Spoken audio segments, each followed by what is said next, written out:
जय हिंद दोस्तों। तो कैसे हैं आप सब। स्वागत करता हूं मैं अपने इस YouTube channel SK study point में। तो चलिए दोस्तों, आज की वीडियो के माध्यम से हम लोग देखेंगे क्लास 10th है साइंस जो फिजिक्स का बुक है आपका, जिस चैप्टर है आपका 6 ऊर्जा के स्रोत, सोर्स ऑफ एनर्जी। ठीक है, तो कल हम लोग इसके जो पहले वाले चैप्टर है यानी कि विद्युत धारा के चुंबकीय प्रभाव, इसके पहले वीडियो में देख चुके हैं हम लोग। आज के इस वीडियो के माध्यम से हम लोग देखेंगे कि जो इसका चैप्टर 6 है, इससे जितने भी इम्पोर्टेंट क्वेश्चन है उसे हम लोग देखेंगे। यदि आप पहले का वीडियो नहीं देखे हैं तो आप लोग पहले का वीडियो चैप्टर 1 से लेकर 5 तक देख लीजिए और फिर 6 को देखिए। ठीक है, ताकि पूरा विस्तार से समझ में आए, क्योंकि चैप्टर वाइज चैप्टर आपका ये जो है पूरा नोट्स बनाया गया है। प्रत्येक चैप्टर का अलग अलग वीडियो है, स्पेशली एग्ज़ाम के आपको तैयारी के लिए यह जो वीडियो है काफ़ी इम्पोर्टेंट होने वाली है। सो चलिए दोस्तों, तो हम लोग आज इस वीडियो के माध्यम से देखेंगे जो चैप्टर 6 है ऊर्जा के स्रोत। इससे जितने भी इम्पोर्टेंट क्वेश्चन है आपके एग्जाम में आने वाले, वो सभी एग्जाम को देखें, उस सभी क्वेश्चंस को हम लोग देखेंगे। तो चलिए शुरू करते हैं। शुरू करने से पहले यदि आप अभी तक मेरे चैनल को सब्सक्राइब नहीं किए हैं तो कृपया करके चैनल को सब्सक्राइब कीजिए। वीडियो पसंद आए तो वीडियो को लाइक और अपने दोस्तों के साथ शेयर जरूर कीजिए। ठीक है, तो चलिए दोस्तों, आज हम लोग शुरू करते हैं वीडियो। और ये आपका रहा आज का ये पहला सवाल आपके स्क्रीन पर। तो चलिए देखिए, पहला सवाल हमारा है, सूर्य तथा अन्य तारों की विशाल ऊर्जा के स्रोत हैं। ठीक है, ऑप्शन ए दिख रहा है नाभिकीय संलयन, बी है नाभिकीय विखंडन, सी है दोनों और डी है इसमें कोई नहीं। तो सूर्य तथा अन्य तारों की विशाल ऊर्जा का जो स्रोत होता है वो होता है नाभिकीय संलयन होता है। क्या होता है? नाभिकीय संलयन। यानी कि जो ऑप्शन हमारा दिख रहा है ए, ये हमारा सही हो जाएगा। ठीक है, ऑप्शन ए सही हो जाएगा। आइए अगला प्रश्न नंबर 2 को देखते हैं। और ये रहा हमारा प्रश्न संख्या 2। प्रश्न 2 है, नाभिकीय विखंडन को नियंत्रित करने में प्रयुक्त होता है। नाभिकीय विखंडन को कौन सा इसमें से डालेंगे कि वो क्या हो जाएगा, नियंत्रित किया जा सकता है। तो इसका जो है राइट आंसर हो जाएगा हमारा कैडमियम का छड़। क्या हो जाएगा? कैडमियम का छड़, यानी कि ऑप्शन जो हमारा दिख रहा है सी, ये हमारा आंसर हो जाएगा। ठीक है, आइए अगले प्रश्न को देखते हैं। और 3 नंबर प्रश्न हमारा है, किसी नाभिकीय विखंडन में मुक्त ऊर्जा होता है। कितना होता है नाभिकीय विखंडन में ऊर्जा मुक्त? तो इसका जो 3 का हमारा हो जाएगा वो हो जाएगा सी, 200 मेगा वोल्ट। कितना हो जाएगा इसका? 200 मेगा वोल्ट क्या होता है? ऊर्जा ये मुक्त होता है। ठीक है, ऑप्शन सी सही हो जाएगा। आइए अगले प्रश्न को देखते हैं, क्वेश्चन नंबर 4 को। ये रहा क्वेश्चन नंबर 4, ऊर्जा का सबसे अधिक प्रत्यक्ष एवं विशाल स्रोत क्या है? ऊर्जा का सबसे अधिक और विशाल स्रोत जिसका कल्पना भी नहीं किया जा सकता है, कौन है? ऊर्जा का जो स्रोत है हमारा वो हमारा हो जाएगा सूर्य, यानी कि सन। ऑप्शन सी इसका राइट आंसर हो जाएगा। ठीक है, आइए अगला प्रश्न को देखते हैं, क्वेश्चन नंबर 5। क्वेश्चन नंबर 5 हमारा है, वक्सनुमा सौर कुकर में 3 से 4 घंटे के अंदर का ताप हो जाता है। वक्सनुमा जो सौर कुकर होता है, प्रकाश की जो उपस्थिति में काम करता है, तो करेंगे 3 से 4 घंटे में के अंदर उसका तापमान कितना हो जाएगा। ठीक है, तो इसका जो हमारा सही आंसर हो जाएगा ऑप्शन बी, यानी कि 100 से 140 डिग्री सेल्सियस हो जाएगा। कितना हो जाएगा? 100 से 140। ऑप्शन बी सही हो जाएगा। ठीक है, आइए अगले प्रश्न को देखते हैं हम लोग। अगला प्रश्न हमारा है, जीवाश्म ईंधन का उदाहरण है। क्या है? कोयला, लकड़ी, गोबर गैस, ये सभी। तो चलिए, जीवाश्म होता है मतलब क्या चीज़? जो जल जाए, जो जमीन के अंदर से भी निकाला जाता है। ऐसे तो प्रमुख जीवाश्म ईंधन पूछता है तो कोयला और पेट्रोलियम ही होता है। ठीक है, लेकिन इसमें अगर लकड़ी भी देखा जाए तो लकड़ी के जलावन के रूप में आता है। गोबर गैस भी जलावन के रूप में आता है, कोयला भी आता है। तो इसको ऑप्शन क्या कर दीजिए, इसको ऑप्शन डी मारिए, यानी कि सभी। ठीक है, लेकिन दूसरे क्वेश्चन में कभी कभी देखते हैं कि खाली जीवाश्म ईंधन का पूछता है, उसमें कोयला, पेट्रोलियम और सी पर दिया होता है ए और बी दोनों। तो मुख्य रूप से देखा जाए तो जीवाश्म ईंधन कोयला और पेट्रोलियम ही होता है। ठीक है, लेकिन इसमें सभी हो जाएगा। आइए अगला प्रश्न को देखते हैं। अगला प्रश्न है, प्राचीन काल में ऊष्मीय ऊर्जा का सबसे अधिक सामान्य स्रोत था, यानी सबसे पहले जो था वो ऊष्मीय ऊर्जा का सबसे अधिक स्रोत क्या था? तो इसका जो हमारा सही हो जाएगा आंसर, वो हमारा हो जाएगा क्या, लकड़ी। पहले लकड़ी से ही खाना पकाया जाता था। ठीक है, तो 7 का हमारा हो जाएगा लकड़ी, यानी कि जो ऑप्शन बी दिख रहा है ये बी हमारा क्या हो जाएगा, सही हो जाएगा। ठीक है, आइए अगले प्रश्न को देखते हैं हम लोग। अगला प्रश्न हमारा है, कार्य करने की क्षमता को क्या कहते हैं? लीजिए, बहुत अच्छा क्वेश्चन है। कार्य करने की क्षमता को कहते हैं क्या? सभी आदमी को पता होगा ये। कार्य करने की क्षमता को हम क्या कहते हैं? ऊर्जा कहते हैं। ऑप्शन सी इसका क्या हो जाएगा, सही आंसर हो जाएगा ऑप्शन सी। आइए अगले प्रश्न को देखते हैं, क्वेश्चन नंबर 9 को। ये रहा हमारा क्वेश्चन नंबर 9।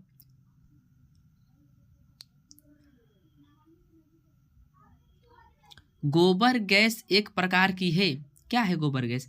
प्राकृतिक गैस है या बायोगैस है या लकड़ी है या चूल्हा है? ठीक है, तो जो गोबर गैस होता है वो हमारा एक बायोगैस है। क्या होता है? बायोगैस होता है। ऑप्शन जो इसका हमारा बी दिख रहा है सही हो जाएगा, बायोगैस। 10 नंबर क्वेश्चन हमारा है। 10 नंबर क्वेश्चन, नवीकरणीय ऊर्जा का स्रोत है। नवीकरणीय ऊर्जा का स्रोत क्या है? बहुत इंपॉर्टेंट होता है आपका बोर्ड एग्जाम के लिए, नवीकरणीय और नवीकरणीय संसाधन। ठीक है, नवीकरणीय जो सजीव होते हैं, नवीकरणीय जो निर्जीव होते हैं, अनवीकरणीय। ठीक है, तो नवीकरणीय ऊर्जा का स्रोत क्या है? तनाभिकीय ऊर्जा, सौर ऊर्जा, कोयले से प्राप्त ऊष्मा, प्राकृतिक गैस से प्राप्त ऊर्जा। ठीक है, तो देखिए जो इसमें हमारा सौर ऊर्जा है वो नवीकरणीय होता है। ठीक, क्या होता है? नवीकरणीय होता है, यानी कि जो सौर ऊर्जा होता है मानव के द्वारा बनाया जाता है। ठीक है, सौर ऊर्जा सोलर से प्राप्त होता है, ये सूर्य भगवान के जो होते हैं उन्हीं से ये प्राप्त होता है हमारा सौर ऊर्जा। ठीक है, अगला प्रश्न को देखते हैं। अगला प्रश्न है, जैव गैस एक उत्तम ईंधन है क्योंकि इसमें मीथेन गैस पाई जाती है। अच्छा, जैव गैस उत्तम ईंधन है क्योंकि इसमें मीथेन पाई जाती है। कितना परसेंट पाया जाता है मीथेन जी? तो 50, 60, 70, 75 कितना होता है? 75 इसका, यानी कि डी आंसर सही हो जाएगा इसका। 11 का डी हो जाएगा। ठीक है, आइए अगला प्रश्न को देखते हैं। अगला प्रश्न हमारा है, अनवीकरणीय ऊर्जा का स्रोत है। देखिए आगे अनवीकरणीय। ठीक है, यानी कि जो निर्जीव पदार्थ से बनते हैं, निर्जीव होते हैं, अनवीकरणीय। इसमें हमारा आ जाएगा जीवाश्म ईंधन। क्या आ जाएगा? जीवाश्म ईंधन। ठीक है, ऑप्शन जो ए दिख रहा है ये हमारा सही हो जाएगा, ऑप्शन ए जीवाश्म ईंधन हो जाएगा। ठीक है, अनवीकरणीय जीवाश्म, कोयला और पेट्रोलियम को जीवाश्म ईंधन कहते हैं, जो अनवीकरणीय ऊर्जा के स्रोत हैं। ठीक है, आइए अगले प्रश्न को देखते हैं। अगला प्रश्न हमारा है 13 नंबर, सौर ऊर्जा को विद्युत ऊर्जा में परिवर्तित करती है। सौर ऊर्जा विद्युत ऊर्जा कौन है? सौर ऊष्मा की, सौर कुकर की, सौर सेल की, विद्युत मोटर। देखिए सौर ऊर्जा को, यानी जो सूर्य भगवान के प्रकाश से जो ऊर्जा होती है उसको विद्युत ऊर्जा में बदलता है कौन? हम लोग जानते हैं सोलर जो लगाते हैं, सौर सेल। ठीक है, ये हो जाएगा हमारा सौर सेल हो जाएगा, ऑप्शन सी इसका सही हो जाएगा। 13 का हमारा सी आंसर सही हो जाएगा। ठीक है, आइए अगले प्रश्न को देखते हैं हम लोग। और ये रहा हमारा अगला प्रश्न, क्वेश्चन नंबर 14। क्वेश्चन नंबर 14 हमारा है, जीव द्रव्यमान ऊर्जा स्रोत का उदाहरण निम्नलिखित में से कौन नहीं है? जीव द्रव्यमान ऊर्जा स्रोत का उदाहरण निम्न से कौन नहीं है? ऑप्शन ए में है पेट्रोलियम, गोबर गैस, नाभिकीय ऊर्जा, कोयला। चलिए, तो 14 का हमारा जो हो जाएगा ये हो जाएगा नाभिकीय ऊर्जा। क्या हो जाएगा? नाभिकीय ऊर्जा, यानी कि ऑप्शन जो हमारा सी दिख रहा है आंसर सही हो जाएगा। ठीक है, 15 नंबर क्वेश्चन है, पवन विद्युत जनित्र में पवन की चाल कम से कम होनी चाहिए। कितनी होनी चाहिए? कितना स्पीड से चलेगा कि जब उसमें ऊर्जा प्राप्त होगी? तो 15 का जो हमारा हो जाएगा राइट आंसर हो जाएगा हमारा 15 का 15 किलोमीटर प्रति घंटा, यानी कि ऑप्शन ए इसका सही आंसर हो जाएगा। ठीक है, आइए प्रश्न नेक्स्ट प्रश्न को देखते हैं। जल्दी जल्दी हम लोग देखेंगे ताकि वीडियो लंबा ना हो जाए। ठीक है, यदि वीडियो आपको अच्छा लग रहा हो तो वीडियो को लाइक कर दीजिए। चलिए, प्रकृति में पृथ्वी पर ऊर्जा का मुख्य स्रोत क्या है, यानी हमारे जो नेचर है इसमें ऊर्जा का सोर्स क्या है, ऊर्जा कहाँ से आती है? तो इसका जो हमारा सही हो जाएगा ऑप्शन बी हो जाएगा, यानी कि सूर्य से आती है। कहाँ से आती है? सूर्य से। 16 का हमारा जो है बी आंसर सही हो जाएगा। आइए 17 नंबर का क्वेश्चन देखते हैं। 17 नंबर है हमारा, नाभिकीय ऊर्जा प्राप्त करने हेतु आवश्यक है। नाभिकीय ऊर्जा कैसे प्राप्त करेंगे, क्या चाहिए उसके लिए? Helium, chromium, uranium, aluminium. ठीक है, तो 17 का जो हमारा हो जाएगा उसको हम लोगों को चाहिए यूरेनियम। क्या चाहिए? यूरेनियम चाहिए। ऑप्शन सी इसका सही आंसर हो जाएगा। ठीक है, आइए अगला प्रश्न को देखते हैं। अगला प्रश्न 18 नंबर हमारा क्वेश्चन है, निम्नलिखित में से कौन नवीकरणीय ऊर्जा स्रोत का उदाहरण है? पवन चक्की, जल पंप, विद्युत जनित, बायोगैस। तो 18 का हमारा जो हो जाएगा वो बायोगैस हो जाएगा। ठीक है, 19 का डी हो जाएगा हमारा सही, बायोगैस। यहाँ पर थोड़ा सा मिसप्रिंट हुआ है। ठीक है, बायोमास संयंत्र यहाँ पर हो गया है बायोमास संयंत्र। ठीक है, चलिए अगला प्रश्न को देखेंगे। निम्न में से किस देश को पवनों का देश कहा जाता है? काफी इंपॉर्टेंट क्वेश्चन है ये। ठीक है, यूएसए, भारत, जापान या डेनमार्क। तो 19 का जो हमारा हो जाएगा पवनों का देश डेनमार्क को कहते हैं। क्या चीज को कहते हैं? डेनमार्क। ऑप्शन जो हमारा है ये क्या हो जाएगा? डी सही हो जाएगा, डेनमार्क। D for Denmark. ठीक है, आइए 20 नंबर क्वेश्चन को देखते हैं हम लोग। नरोगा नाभिकीय विद्युत संयंत्र किस राज्य में स्थित है? नरोगा नाभिकीय विद्युत संयंत्र किस राज्य में स्थित है? राजस्थान, महाराष्ट्र, उत्तर प्रदेश, गुजरात। तो 20 का जो हमारा सही आंसर हो जाएगा वो हमारा हो जाएगा जो उत्तर प्रदेश से। ये क्या है? नरोगा नाभिकीय विद्युत संयंत्र के लिए प्रसिद्ध है उत्तर प्रदेश। चलिए 21 नंबर प्रश्न को देखते हैं हम लोग। प्रश्न संख्या 21 हमारा है, निम्न में से किसका उपयोग खाना बनाने वाले ईंधन के रूप में नहीं किया जाता है? यानी खाना हम लोग नहीं बनाते हैं। ठीक है, एलपीजी पर सभी आदमी को पता है, एलपीजी पर तो आजकल बन ही रहा, उसी पर बन रहा है। बायोगैस पर, गोबर गैस पर भी बन रहा है, कोयला पर भी बन रहा है। जो सीएनजी होता है हमारा, सीएनजी, इस पर खाना नहीं बनता है। यह जो वाहनों के चलाने के लिए प्रयोग होता है। ठीक है, तो सीएनजी जो है इसका सही 21 का जो हमारा होगा वो हमारा हो जाएगा सीएनजी। ठीक है, ऑप्शन ए। अगला प्रश्न देखिए, ऊर्जा का ए सही मात्रक होता है। 22 में क्वेश्चन ऊर्जा का ए सही मात्रक होता है। तो 22 का हमारा ऊर्जा का जो ए सही मात्रक होता है वो बी हो जाएगा, यानी कि ऊर्जा का ए सही मात्रक क्या होता है? जूल होता है। ठीक है, अगले प्रश्न को देखते हैं। 23 नंबर प्रश्न हमारा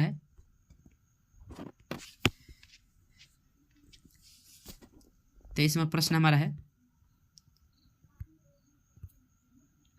जल विद्युत संयंत्र किस ऊर्जा को विद्युत ऊर्जा में रूपांतरित करता है? जल विद्युत संयंत्र। ठीक है, तापीय ऊर्जा, नाभिकीय ऊर्जा, सौर ऊर्जा, स्थितिज ऊर्जा। तो ये जो होता है जल विद्युत संयंत्र, स्थितिज ऊर्जा को क्या करता है? विद्युत ऊर्जा बदलता है। यानी कि ऑप्शन जो हमारा डी है ये सही हो जाएगा। ठीक है, 23 का डी हो जाएगा। आइए अगला प्रश्न को देखते हैं हम लोग। 24 नंबर क्वेश्चन हमारा है, सौर कुकर के लिए कौन सा दर्पण सर्वाधिक उपयुक्त होता है? सौर कुकर के लिए समतल दर्पण, उत्तल दर्पण, अवतल दर्पण, किन में से सभी?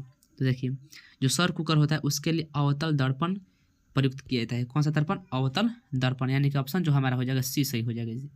ठीक है, आइए दोस्तों अगले क्वेश्चन को देखते हैं हम लोग। अगला प्रश्न हमारा है 25 नंबर, नाभिकीय विखंडन अभिक्रिया किसके द्वारा प्रेरित होता है? नाभिकीय विखंडन प्रक्रिया, चलिए इलेक्ट्रॉन होता है कि प्रोटॉन होता है, न्यूट्रॉन होता है, इनमें से कोई नहीं होता है। तो 25 का जो हमारा हो जाएगा वो सी, यानी कि न्यूट्रॉन हो जाएगा। क्या हो जाएगा? न्यूट्रॉन। ठीक है, अगला प्रश्न को देखते हैं। अगला प्रश्न हमारा है, सौर कुकर में भोजन पकाने के लिए किस ऊर्जा का उपयोग किया जाता है? सौर कुकर में भोजन पकाने के लिए किस ऊर्जा का? पवन ऊर्जा, सौर ऊर्जा, जल ऊर्जा, यानी जीवाश्म ऊर्जा। तो जो सौर ऊर्जा जो होता है कुकर, उसमें भोजन पकाने के लिए सौर ऊर्जा का प्रयोग होता है। किस ऊर्जा का? सौर, यानी कि ऑप्शन जो हमारा है बी सही हो जाएगा। ठीक है, आइए क्वेश्चन 26 को देखते हैं हम लोग।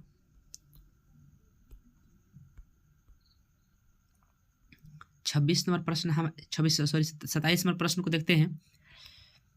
27 नंबर प्रश्न आपके सामने ये रहा,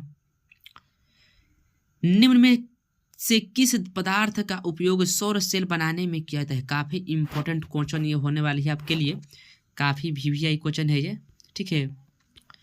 सौर सेल, ठीक है, सौर सेल बनाने के लिए जो उपयोग होता है सिलिकॉन का होता है। किसका होता है उपयोग? सिलिकॉन का होता है, यानी कि जो ऑप्शन ये सी हो जाएगा, सही हो जाएगा, ठीक है। अगला प्रश्न देखते हैं 28 नंबर, ग्लोबल वार्मिंग के लिए निम्नलिखित में से कौन सी गैस उत्तरदायी है। ग्लोबल वार्मिंग काफ़ी अच्छा भी अभी क्वेश्चन है, इसके लिए हमारा जो होता है CO2 जो है वो क्या है, उत्तरदायी है CO2, कार्बन डाइऑक्साइड। अगला प्रश्न देखते हैं, सौर कुकर में प्रयुक्त बर्तन प्रायः निम्न में से किस रंग से पेंट होता है। सौर कुकर में चलिए श्वेत होता है, काला होता है, पीला होता है कि लाल होता है। 29 का जो हमारा आंसर हो जाएगा वो काला हो जाएगा। क्या हो जाएगा? काला, यानी कि जो ऑप्शन हमारा बी है वो सही हो जाएगा, ठीक है। अगले प्रश्न को देखते हैं,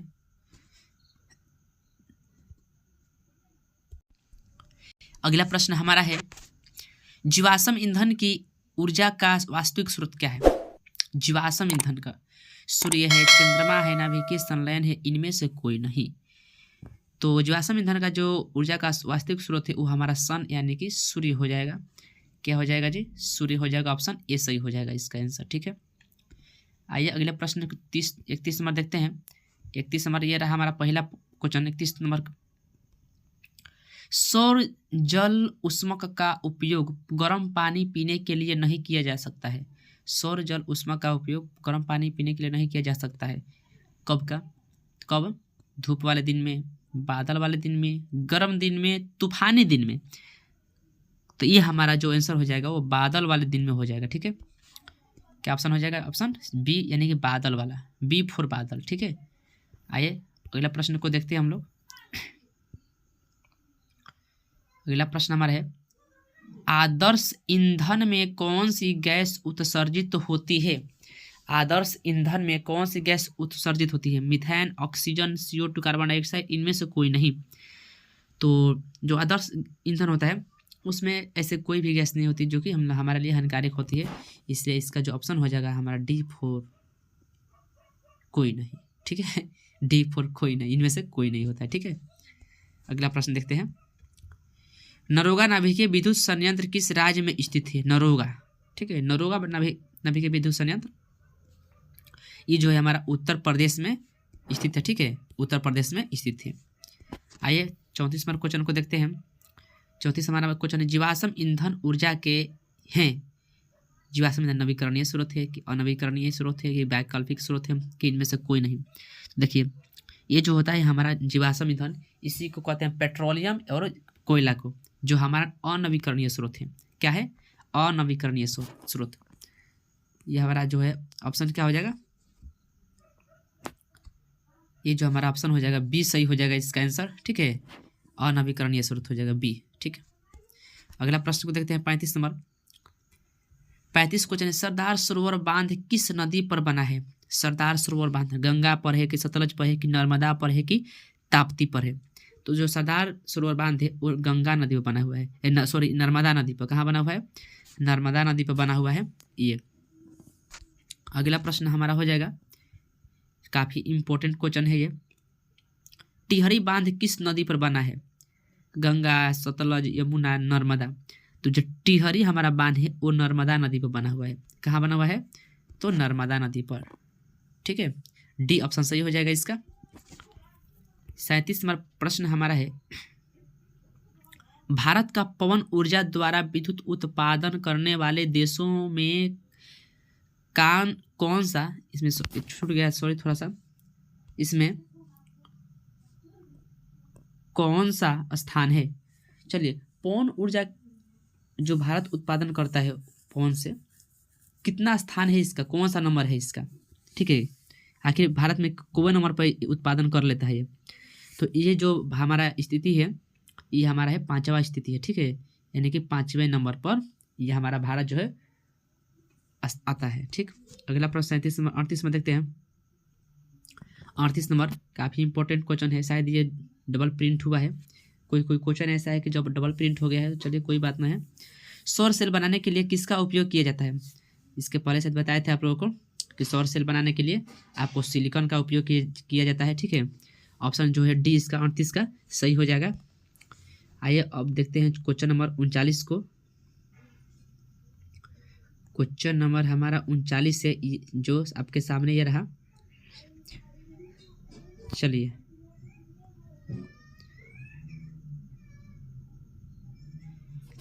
बांध के द्वारा स्थापित टरबाइन ज्वारीय ऊर्जा को किसमें रूपांतरित करती है?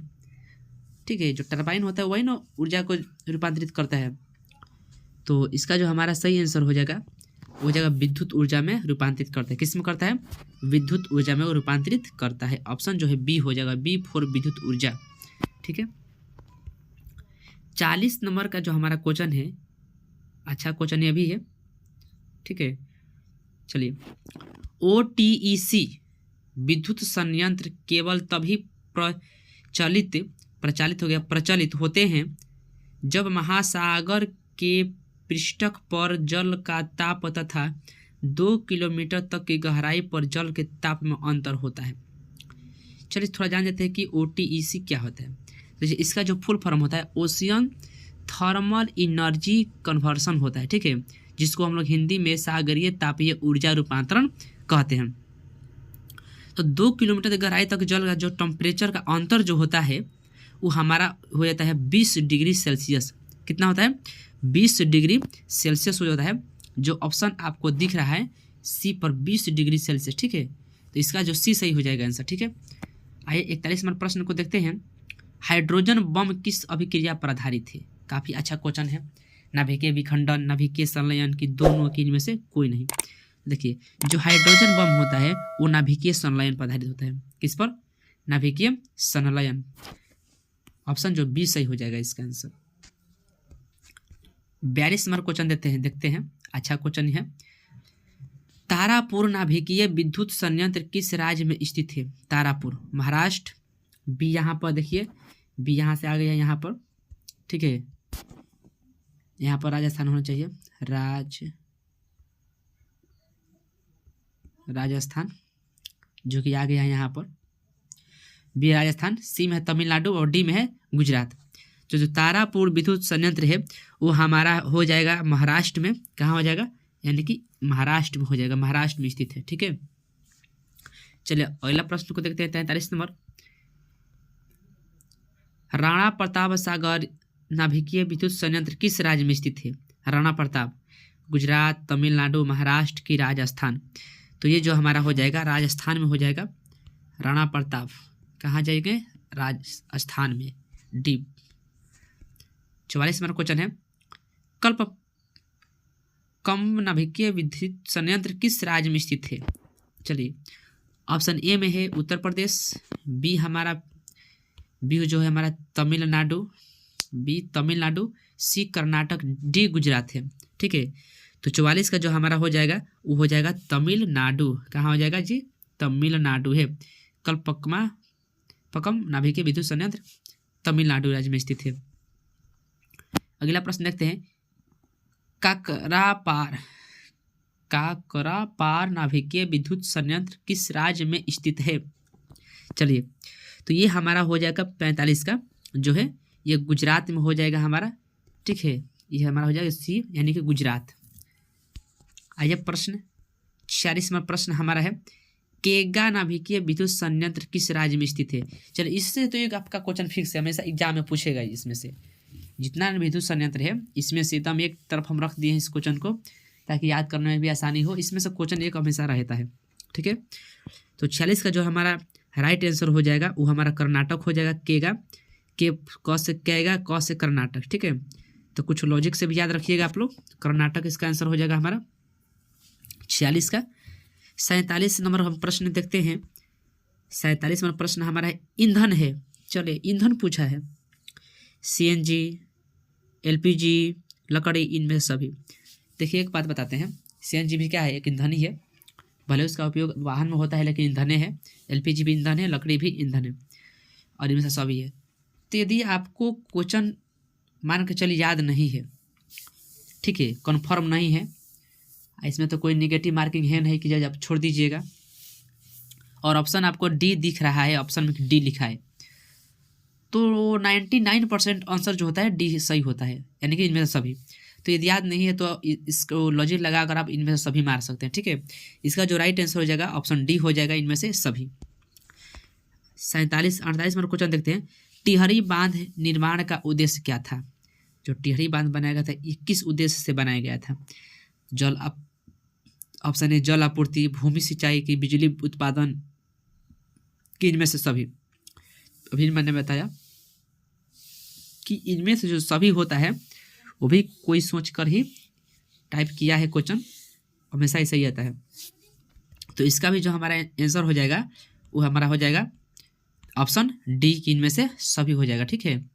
इनमें से सभी आंसर हो जाएगा, ठीक। आइए अगले प्रश्न को देखते हैं, 49 नंबर। चलिए, बहुत अच्छा क्वेश्चन है। घरों में प्रयुक्त एलपीजी का मुख्य घटक क्या है? कौन सा है मुख्य घटक 49 का? Butane, methane, alcohol, ethane. तो 49 का हमारा हो जाएगा ये ब्यूटेन। क्या हो जाएगा? ब्यूटेन। ये ऑप्शन जो है सही हो जाएगा आपका। और इस प्रश्न का, इस चैप्टर का और आपके बुक फिजिक्स का ये रहा आपका अंतिम क्वेश्चन। और इसी के क्वेश्चन के साथ आपका जो है फिजिक्स का ऑल चैप्टर समाप्त हो जाएगा, ठीक है। और आपका काम है कि बस ईमानदारी से आप लोग पूरा चैप्टर 1 से लेकर यहाँ 6 तक ले आप तैयारी कीजिए। मैं एकदम गारंटी के साथ 100% में आशा दिलाता हूँ कि इससे बाहर आपके एग्जाम में क्वेश्चन देखने को नहीं मिलेगा, ठीक है। चलिए तो देखते हैं हमारा जो अंतिम क्वेश्चन है, ये रहा 50 नंबर क्वेश्चन, ठीक है। चलिए, तरंग दैर्घ्य को किसमें व्यक्त किया जाता है? चलिए, तरंग दैर्घ्य को किसमें व्यक्त किया जाता है? 50 नंबर जो हमारा क्वेश्चन हो जाएगा, ए मीटर की, हर्ट्ज की, मीटर प्रति सेकेंड की, नॉन ऑफ दीज का मतलब इनमें से कोई नहीं, ठीक है। तो चलिए 50 नंबर का जो हमारा हो जाएगा तरंग दैर्घ्य जो होता है वो मीटर में व्यक्त किया जाता है, ठीक है। जो ऑप्शन इसका है वो ए सही हो जाएगा, मीटर, ठीक है। तरंग दैर्घ्य का जो होता है मीटर होता है। चलिए, इसी के साथ आप लोग का ये जो फिजिक्स का ये आप लोग का क्लास समाप्त हुआ। अब हम लोग देखेंगे इसके अगले चैप्टर यानी कि बायोलॉजी का MCQ। जितने भी इम्पोर्टेंट क्वेश्चन आपके एग्जाम की दृष्टि से होगा वो सभी को वीडियो, अलग अलग वीडियो में बनाया जाएगा। शर्त है कि आप लोग ईमानदारी से पढ़िए, अच्छा से मेहनत कीजिए, ठीक है, ताकि नंबर अच्छा से अच्छा आ सके। चलिए, तो आज हम लोग इतना ही रहने देते हैं। यदि आप लोग कोई वीडियो पसंद आया है तो वीडियो को सब्सक्राइब, लाइक और अपने दोस्तों के साथ शेयर करना ना भूलिए, ठीक है, क्योंकि वीडियो बनाने में भाई बहुत मेहनत लगता है, ठीक है। तो चलिए, आज के लिए इतना ही, फिर मिलेंगे नेक्स्ट वीडियो में। तब तक के लिए जय हिंद।